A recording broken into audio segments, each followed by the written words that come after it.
સીતારામ બાપાના અધિષ્ઠાન પદને લઈ અને આપણા પરમ પૂજ્ય વંદનીય દાસ બાપા વધાર્યા. એમની ચરણ રજ આ સુધી આવી એ બદલ આપણે એમના કોટી કોટી ચરણમાં વંદન કરીએ છીએ. અમારા વાહદારો મહારાજ, નામી અનામી બધા સર્વ વધારેલા હરિગુરુ સંતો, ભક્તો, સંત માતાઓ અને બાળકો દરેકના ચરણમાં કોટી કોટી વંદન છે.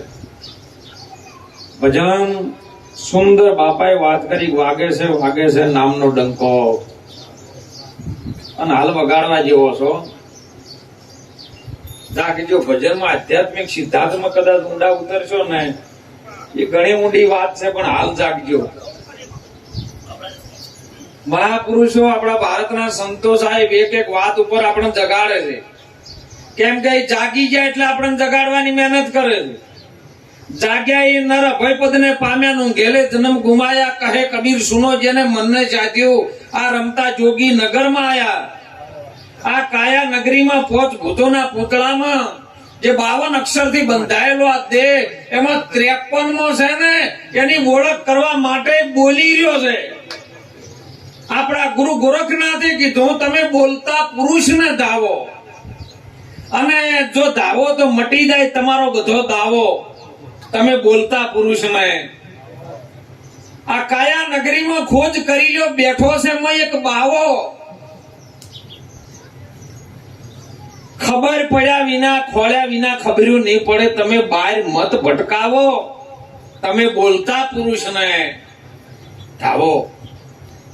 અને બોલવા વાળો કોણ છે? તો ખીમ સાહેબે કીધું, સાહેબ બોલે એ નર બીજો નથી, પરમેશ્વર પોતે અજ્ઞાની ને ઓધળો અળગો રહીને પોતે આ બોલી રહ્યો છે. પણ ભૂમિકા પકડવાની જરૂર છે કે એને બોલાઈ રહ્યો છે કોણ. જો સુધી આ કોણ બોલાઈ રહ્યું છે એ સમજણ ન આવે તો બોલવા વાળો તો ગમે ટાઈમે ગાળો બોલવાનું ચાલુ કરે છે. અરે ઈર્ષ્યા નદી કરવાનું ચાલુ કરે છે. પણ તમારી ભૂમિકા, સત્વની ભૂમિકા કયો છે ને, એને બોલાઈ કયો રહ્યો છે, એ ભૂમિકા આપણે પકડવાની જરૂર છે. નિધાર ધર્મના સંતો જે આદિ અનાદિથી થઈ ગયા ને, પેલા તો આપણે જાહેરમાં ત્યારે ભક્તિ કરીએ, પેલા ભક્તિ આવી રીતે ન કરવા દેતા. હરિણાકંજ પેદા થયો ને, એ આપણા ભારતની ઋષિમુનિ પરંપરા મુજબ કશ્યપ ઋષિ હતા ને, એમને 2 પત્નીઓ હતી, દિતિ અને અદિતિ. આદિ અનાદિથી બીજ ધર્મનો મહિમા ચાલ્યો આવે છે, મહાધર્મનો મહિમા ચાલ્યો આવે. જેમ જેમ સ્થિયારી પેકડિક બદલાણું એમ એમ ધીરે ધીરે ધીરે સંતોએ પ્રગટ કર્યું છે. પણ એ વખત દિતિ ને અદિતિ 2 પત્નીઓમાં અદિતિ હતી ને બહુ ક્રોધ વાળી, અને કશ્યપ ઋષિ જોડે માગણી કરી ખરાબ ફોરે કે મને ઋતુદાન કરો. એટલે કશ્યપ ઋષિ ભારતમાં એક વૈદ પરંપરા જાણવા વાળો ઋષિ હતો. વૈદિક ધર્મ, જે આયુર્વેદની અંદર શું થાય છે, સંજીવની કેવી રીતે ઉત્પન્ન કરવી, અરે લાશમાંથી પ્રાણ પ્રગટ કરવો તો એની પાસે જડીબુટી હતી. એવું વૈદ ધર્મ જાણતો હતો કે આ સમયે જો કદાચ આ ઋતુદાન થાય તો પ્રજા વૈદ શંકર પાકે.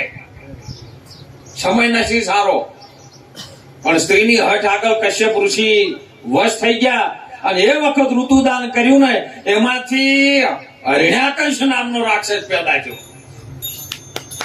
જો આ બીજનો પ્રતાપ.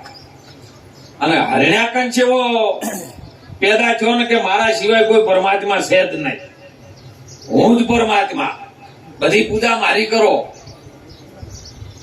ત્યારે જો પરમાત્મા એવો દયાળુ છે ને, તેની કળામાં આજ સુધી કોઈ આવી શક્યું.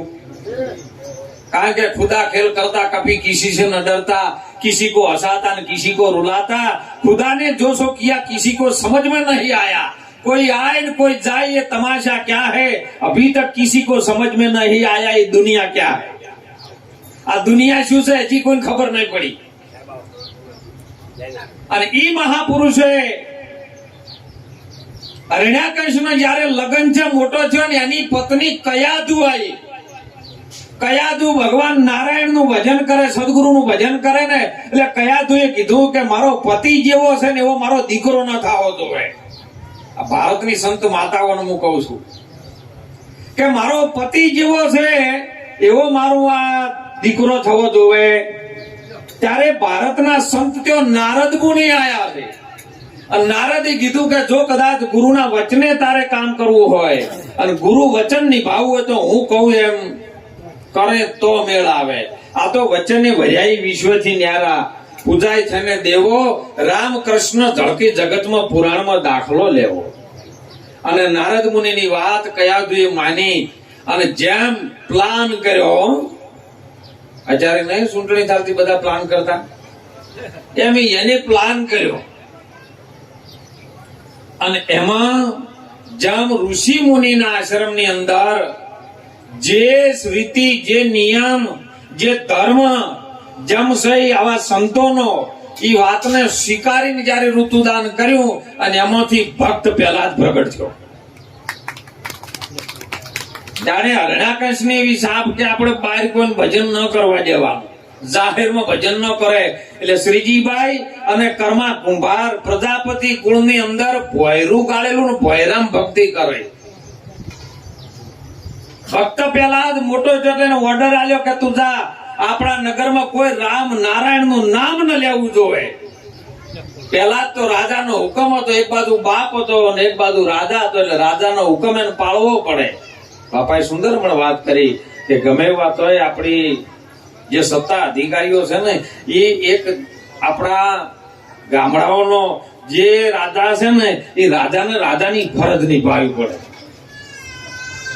અને એ નિભાવવા માટે ભક્ત પેલા તલવાર લઈ નીકળ્યો ને એટલે ત્યો કણે શ્રીજીભાઈ અને મંજારી બે ભૈરમ વાતો કરીને અવાજ આવે છે, મંજારી દુખી છે.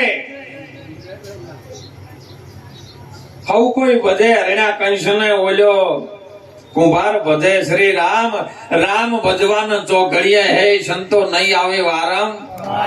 સવારે ઉઠીને ભાડો ખોલ્યો ને મોય રમે છે મંજારીના બાળ.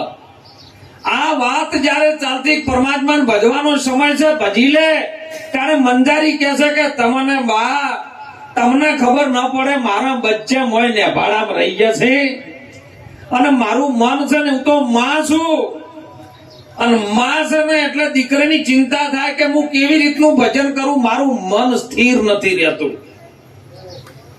ત્યારે શ્રીજીભાઈ બોલ્યા છે તું રામ ઉપર ભરોસો રાખ, સદગુરુ પરમાત્મા ઉપર ભરોસો રાખ. આ નેભાડો તો શું પણ આવી ગમે એવી આગ લાગી હોય ને તો એમાંથી તને મારો નાથ બચાવશે, મારો રામ બચાવશે. અને ભક્ત પેલાથી બાર ઓભળ્યું કે આ નારાયણ નું રામ નું નામ કોણ લે છે, મારો બાપ ના પાડે છે ના લી છે તો મારે આયુ હાચું કાર્યું હાચું નક્કી કરવું છે. દરવાજો ખોલ્યો છે કે કઈ જગ્યાએ છે, ભોયરામ બેઠો. કે બા કેમ છે? કે મારા નાથ ઉપર મને વિશ્વાસ છે, મારો નારાયણ છે ને એ બધું સારું કરશે. આ મંજારીના બાળ રહી ગયા છે અને નેભાડામાં આગ લાગી ગઈ છે. કે હવારી નેભાડો ખોલો ને ત્યાં ખબર પડે.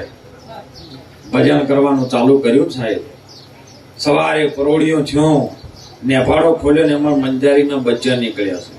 મંજારીના બચ્ચા નીકળ્યા ને એટલે ત્યાં પણ સંવાદ ચાલતો હતો શ્રીજીબાઈ ને મનઝારી. મનઝારી હો, મનઝારી કે જો આમાંથી જે બચ્ચા નીકળે છે કોણ છે? ભક્ત પેલા દ્રશ્ય જોવે છે, મંજારી ને શ્રીજીબાઈ સંવાદ કરે. સત્સંગ બે જણ નો પણ તીધો સાક્ષી જોવે, કોરેટમાં માન્ય છે હાલ. અને સાક્ષી સ્વરૂપે પેલા જ બેઠો છે. મંજારી શ્રીજીભાઈ કીધું ને ત્યાંથી હવારી નિભાડો ખોલ્યો ને એટલે બધુંમાં આગ લાગી હતી, પણ એક જે માટલું હતું ને એમાં આગ નથી લાગી. અને એ આપણા ભારતના સંતોની વૈદિક પરંપરા મુજબ રામાયણમાં એવું કીધું છે કે રાવણને જયારે બોણ નતું વાગતું અને વિભીષણ એટલે વિવેક, અને વિવેક ઉભો થઈને રામને કીધું કે તમે એની નાભીમાં મારો એક કુંભ છે.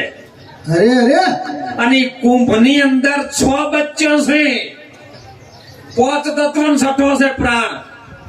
આ 6 ના બચ્ચાને એક ટાપલી મારીને માંથી બચ્ચું આવ્યું માટલામાંથી હો. અને કીધું કે તું કોણ છે? ભક્ત પેલા જ કે આ કોણ છે બા? એટલે શ્રીજીબાઈએ કીધું કે આ છે આ માટલામાંથી નીકળેલો શ્વાસ છે. આ શરીર છે ને આ માટલું જ છે, પણ એની અંદર ચલાવવા વાળો પહેલોમાં પહેલો જો તમારું શરીર ચલાવતો હોય તો તમારો શ્વાસ ચલવે, બીજું કોઈ ચલાવતું.